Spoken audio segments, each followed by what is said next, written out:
Halo semuanya, perkenalkan nama saya Resti Robani Kurniawan dengan NPM 1042401. Kalian pernah nggak sih mikir kapan ya usaha yang kita jalani itu balik modal? Nah, dalam dunia bisnis dan akuntansi ada satu konsep penting yang bisa bantu kita menjawab semua itu.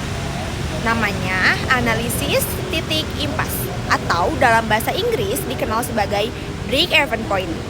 Nah, di video ini kita akan bahas apa itu titik impas, kenapa penting, rumusnya bagaimana, dan contoh penerapannya. Yuk kita simak.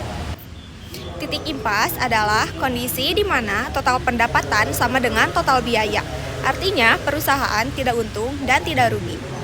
Dengan kata lain, break-even point adalah batas minimum penjualan yang harus dicapai agar bisnis tidak mengalami kerugian. Kalau penjualan di bawah titik ini, kita bisa disebut rugi. Kalau di atas ini, kita bisa mulai untung. Lalu, untuk menghitung titik impas, kita perlu mengenali 3 unsur utama. Yang pertama, ada biaya tetap, yaitu biaya yang tidak berubah, walau jumlah produksinya berubah. Contohnya, ada sewa tempat dan gaji karyawan tetap. Lalu yang kedua, ada biaya variabel, yaitu biaya yang berubah tergantung jumlah barang yang diproduksi, misalnya bahan baku dan upah borongan. Dan yang ketiga, ada harga jual per unit, yaitu harga satu produk yang dijual. Nah, dari ketiga unsur ini kita bisa pakai rumus titik impas. Lalu sekarang memasuki tujuan titik impas. Yang pertama, ada mendesain spesifikasi produk. Dan yang kedua, ada menentukan harga jual persatuan. Dan yang ketiga, menentukan jumlah produksi atau penjualan minimal agar tidak menderita kerugian. Dan yang keempat, ada memaksimalkan jumlah produksi. Dan yang terakhir, yang kelima, ada merencanakan laba yang diinginkan. Lalu, kita masuk ke kelemahan analisis titik impas. Yang pertama, perlu banyak asumsi. Dan yang kedua, bersifat statis. Dan yang ketiga, tidak digunakan untuk mengambil keputusan akhir. Dan yang keempat, tidak menyediakan penguji aliran kas. Dan yang kelima, kurang mempertimbangkan risiko-risiko yang terjadi selama masa penjualan. Dan yang terakhir, yang keenam, pengukuran semua kemungkinan penjualan. Nah, sekarang kita masuk ke rumus analisis titik impas. Yang pertama, ada analisis titik impas dalam unit. Kita bisa lihat rumusnya di sebelah sini. Dan yang kedua, ada analisis titik impas dalam rupiah. Kita bisa lihat rumus di sebelah sini. Nah, teman-teman, di sini ada contoh soal dan aku akan ngejelasin gimana sih cara ngerjainnya. Yuk kita simak. Nah, teman-teman, di sini kita akan ngejawab pertanyaan yang A. Hitunglah besarnya biaya tetap per unit. Nah, cara ngejawabnya yaitu total biaya tetap dibagi kapasitas produksi. Nah, total biaya tetap itu overhead pabrik, biaya distribusi, dan biaya administrasi dan umum ditambahin, dan itu hasilnya 150 juta. Jadi, 150 juta dibagi 100 ribu, hasilnya 1.500 per unit. Jadi, jawaban yang A adalah 1.500 per unit. Nah, untuk menjawab soal yang B, hitunglah besarnya biaya variabel per unit. Nah, rumusnya total biaya variabel dibagi kapasitas produksi.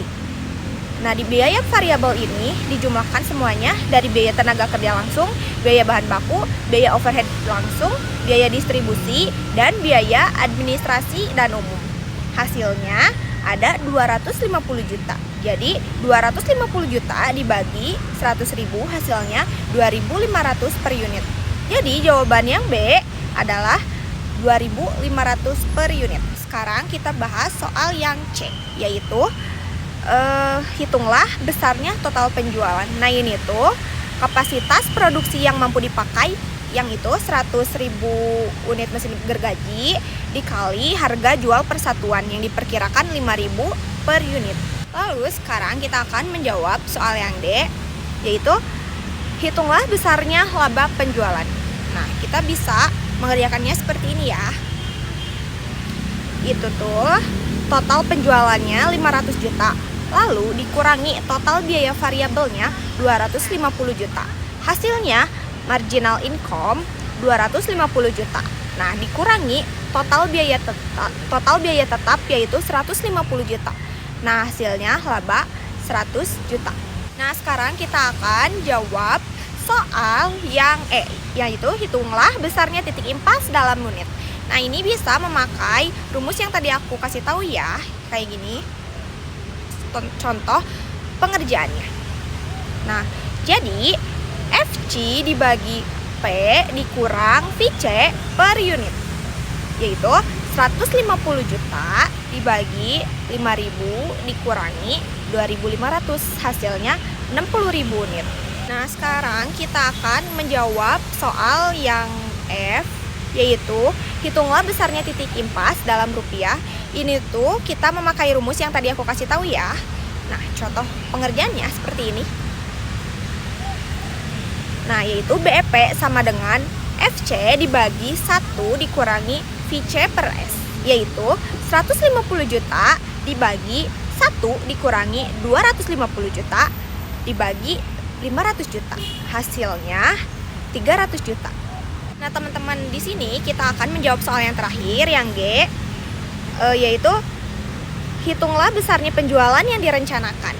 Nah, ini tuh caranya 500 juta dibagi 300 juta dikali 100% yang hasilnya 167%. Nah, kalian pasti bingung kan 500 juta itu dari mana? Nah, 500 juta itu dari total penjualan. Lalu yang 300 juta ini dari analisis titik impas dalam rupiah, dan itu dibagi jadi hasilnya 167%. Itu untuk jawaban yang soal terakhir, G. Nah, di sini aku akan bahas mengapa titik impas itu penting. Analisis ini penting karena bisa membantu yang pertama menentukan target penjualan minimal, dan yang kedua menghitung resiko bisnis, dan yang ketiga menentukan harga jual yang tepat, dan yang terakhir yang keempat yaitu mengambil keputusan apakah usaha layak diteruskan atau tidak.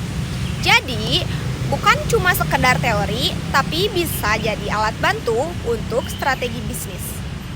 Nah, sekarang kalian udah tahu kan apa itu titik impas, bagaimana cara menghitungnya, dan kenapa itu penting.